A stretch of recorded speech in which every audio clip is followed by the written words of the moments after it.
This is Ron Paul with your weekly update for July 13th. Last week, I was very pleased that hearings were held on the independence of the Federal Reserve System.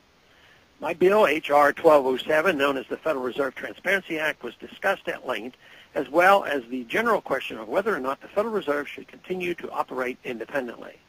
The public is demanding transparency in government like never before. A majority of the House has co-sponsored H.R. 1207, yet Senator Jim DeMint's heroic effort to attach it to another piece of legislation elicited intense opposition by the Senate leadership. The hearings on Capitol Hill provided us with a great deal of information about the types of arguments that will be levied against meaningful transparency and how the secretive central bankers will defend the status quo that is so beneficial to them. Claims are made that auditing the Fed would compromise its independence. However, by independence, they really mean secrecy. The Fed clearly cherishes its vast power to create and spend trillions of dollars, diluting the value of every other dollar in circulation, making deals with other central banks, and bailing out cronies, all to the detriment of the taxpayer and to the enrichment of themselves. I am happy to challenge this type of independence. They claim the Fed is endowed with special intellectual abilities with which to control the market, and that central bankers magically know what the market needs. We should just trust them. This is patently ridiculous. The market is a complex and intricate thing. No one knows what the market needs other than the market itself. It sends signals such as prices that should be reacted to and respected, not thwarted and controlled. Bankers are not all-knowing and cannot ignore the rules of supply and demand.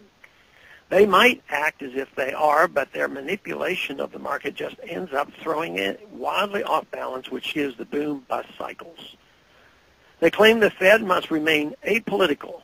No organization is apolitical that relies on the president to appoint the chairman.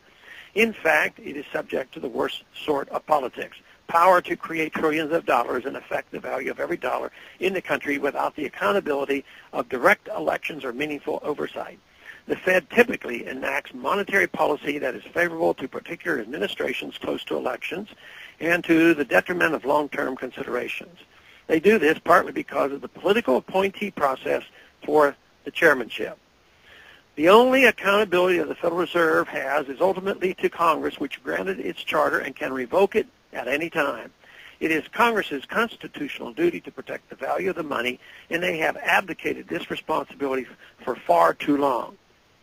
This was the issue that got me involved in politics 35 years ago. It is very encouraging to finally see the issue getting some needed exposure and traction. It's regrettable that it took a crisis of this magnitude to get a serious debate on this issue. Thanks for calling this update. A new update is placed on this number, 888-322-1414, every Monday morning.